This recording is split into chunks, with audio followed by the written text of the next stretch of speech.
बोकारो विधानसभा क्षेत्र से भाजपा के मुख्य सचेतक सह बोकारो विधायक सह एनडीए प्रत्याशी वीरेंद्र नारायण ने आज नामांकन किया। उन्होंने चास अनुमंडल पदाधिकारी सह निर्वाची पदाधिकारी प्रजन ढांडा के कार्यालय में पहुंचकर नामांकन किया।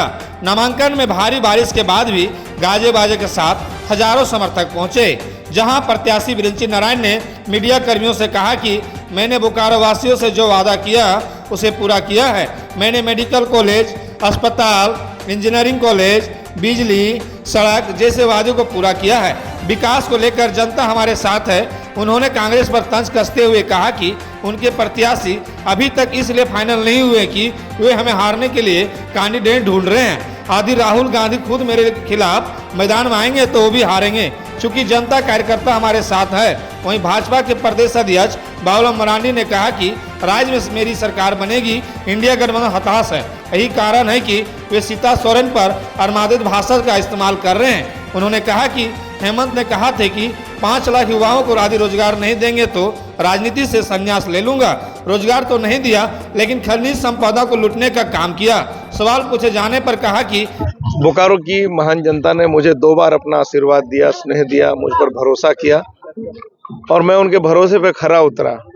चाहे विकास की बात हो, यहाँ मेडिकल कॉलेज के शिलान्यास करा देने की बात, उसका काम शुरू कराने की बात हो, टाउन हॉल बनाने की बात हो, गांव-गांव में सड़कें बना देने की बात हो, बिजली पहुंचा देने की बात हो, या कोई भी बात हो, मैंने जो वायदे किए थे लगभग वायदे पे खरा उतरा हूं।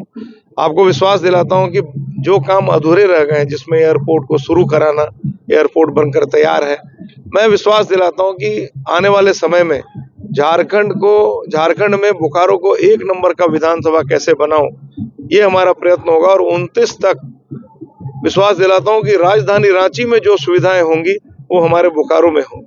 क्या लग रहा है अभी तक कांग्रेस ने किसी प्रत्याशी को उतारा नहीं? देखिए, कांग्रेस तो प्रत्याशी ढूंढ रहा है। अब उनको लग रहा है कि आखिर बोकारो विधायक वीरेंद्र नारायण जो उम्मीदवार बने उनको हराए कौन। तो मुझे नहीं लगता है कि कांग्रेस तो उहापोह में है। मैं आपको विश्वास दिलाता हूं कि भारतीय जनता पार्टी के कार्यकर्ता इतने मजबूत हैं कि कांग्रेस पार्टी राहुल गांधी को भी अगर बोकारो विधानसभा में खड़ा कर ले तो मैं आपको विश्वास दिलाता हूं उनका भी जमानत यहाँ जब्त होने वाला है।